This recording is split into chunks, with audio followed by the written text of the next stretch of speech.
Spoilers ahead for My Hero Academia episode 19, which is season 2, episode 5.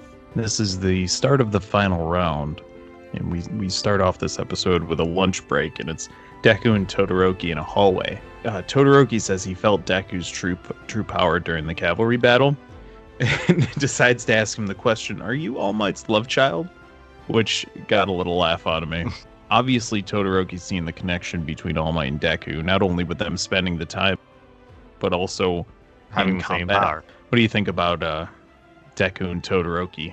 I don't know. I didn't really think too much about that. I thought it was kind of comedy, but then it's kind of, I'm not going to pry anymore. Like, okay, it's basically just like 1/3 the plot that they're doing between Deku and Bakugo. Oh, and now I want to beat you more because you're All Might's whatever apprentice. They spend a lot of time talking about how sad Todoroki's story is, but they never ever explain why he wants to be the number one hero. I'm going to do exactly what you want, but slightly differently. Yeah, to rub in his face, I guess. I don't know. But I think he'd still be happier. I don't know. It's just kind of weird. I think we talked about this in a previous episode where it's like, well, if you really want to get back at him, just go be a mechanic or something. Yeah, just go and like work the boilers at the steam factory or something. Yeah. So we get All Might and Endeavor talk to each other, apparently. And Endeavor, you can just tell his hatred for All Might runs deep because All Might's like, "Hello, how are you?" And Endeavor's like, "Get away from me, you pussy," and all this stuff. It's just really weird. Do you think that All Might in this state could beat Endeavor? Because they never really visit that, because Endeavor doesn't know that All Might is like dying or losing his power, I guess is a better way to put it. But I mean, I guess that really depends. Like, even in top condition, whatever, I guess we've never seen him in top condition, but like in the condition we see where he like changes the weather, would that actually stop Endeavor from just like burning everything? Like, because it isn't really a world where it's just like straight power levels, where it's like, oh, I'm one power level ahead of you, so you're not. I'm both faster and stronger and smarter than you. You've got different powers, so no matter how hard All Might punches, Endeavor could still just cook him, right? Yeah, you would think. But you're not the number one hero because you can kill everybody. You're the number one hero because you saved the most people. And everyone likes you. It's like being the world's most famous guitar player. It's like half marketing and half skill. Is the guitar player from Metallica the best in the world? Probably. So you see that Endeavor's just like a mad fanatic, and he just hates him with everything. They even do like the eye close up where it's like his eyes are like cracked and everything. He's just staring at All Might. But All Might's like perky personality like drives him up the wall. It's so funny. We flash back to Todoroki, and he's telling Deku his story about how he was like bred essentially to be the number one hero. His mother decided to scald him with hot water which is really weird, because if you wanted to get rid of the fire side, wouldn't you hit him with like ice water? I don't know, but she burns him because it reminds her so much of Endeavor, the red side, because he like abused her apparently. Which, this is kind of the thing about My Hero, is that it has like these lighthearted bits, but then it has these really dark, like it has a lot of ebbs and flows. I think that's why I like it better than Attack on Titan, which is the discussion we've had before. But it does get really dark, and Todoroki has a dark story. So I feel like most anime shows have like some dark backstory to them.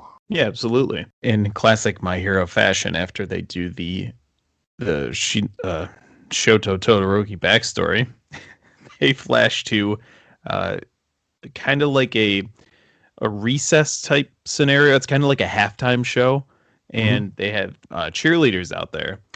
And Mineta and Kaminari convinced all the girls from Class 1A to dress up like cheerleaders as well. That's they right. do this really funny scene where Mineta's like, "Aizawa just wanted me to remind you. I thought you guys were listening, but he wanted me to remind you just in case." And Kaminari's just shaking his head up and down the whole time. So This is where you essentially, get to see the brains and brilliance that got him into Class 1A. yes. Yes. I mean, he fooled everyone, even the characters who are smart off and on screen. Yep. And And they the didn't Maker even Girl think used her like power to make everyone's uniforms, which is hilarious. I think Kaminari being on his side really helped him because if it was just Mineta saying that to all the girls, they would like kick him in the ass or whatever. So I think having him as a backup because he's kind of like a closet perv, he doesn't show it as much. So it's like, oh yeah, Mineta's right. They have this really stupid part where Ojiro, the tail guy, withdraws him and another dude, Mm-hmm. and it's just like Right? this Yeah. guy's lame. I don't know. I just don't find him interesting at all. He's Yeah, just I really don't get that. Like, he had his chance to win taken away, so he just withdraws. Like, no, I mean, he says, I don't remember anything during the cavalry battle, so I didn't deserve to win. Like, I mean, you physically did all the stuff. yeah, Arguably, you would have done even better if you had been able to make your own decisions. yeah.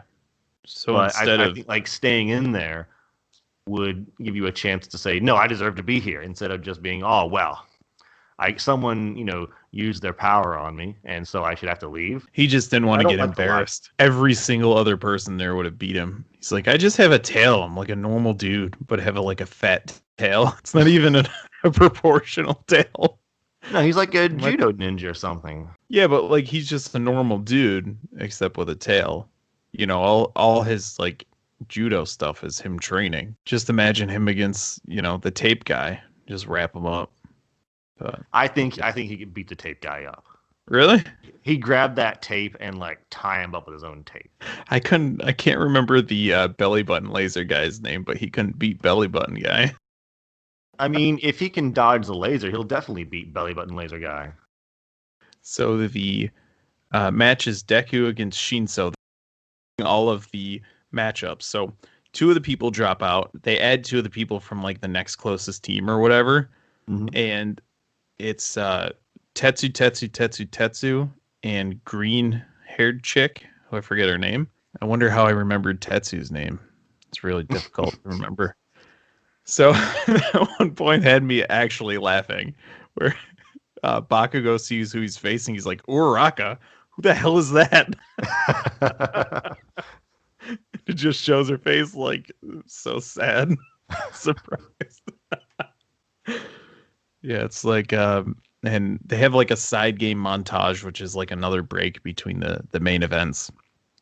Which is basically just, if you lost, you now have to humiliate yourself for the crowd.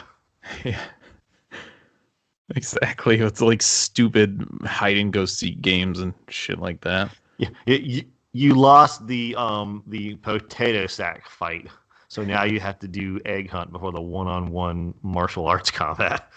You know what would have been funny? Even though I like to see Bakugo in this round, it would have been funny if he was on like a team with scrubs and he didn't make it to this round, seeing his reaction to them trying to make him do scavenger hunt. That would have been pretty funny. I gotta say, this contest really goes from 0 to 100 just in terms of the organization. It's like, okay, step 1 is a foot race, all right. Step 2, everyone's gonna slap fight for headbands, and then step 3, we're gonna fight until someone goes to the fucking hospital. Yeah. Like, wait, hold up. It's like, that's like going from flag football to here's a crowbar. Don't aim for the head. It's flag football too. You're in the NFL. Everyone has pads except you. Could you imagine playing NFL where the other team had pads and you don't? No. I don't, unless they're like under the age of 12. I'm not going out. I'm not stepping on the field. Football. Yeah. If they're not small enough for me to punt them, I ain't going. Oh, so the episode wraps up with Deku against Shinso. So essentially, Mr. Ojiro tells Deku, this isn't word for word, but I lost my faculties when I spoke to this guy. Don't speak to him. 4 seconds later, Deku responds to a question and gets like frozen. And that's how the episode ends. Which, I mean, it makes sense because, you know, the Shinso would have just gotten his ass kicked if Deku actually listened. But They could have had something like more vague so that he couldn't deal with it. Like Yeah. if he told him something different, like, don't say hello to him or something, that would be one thing.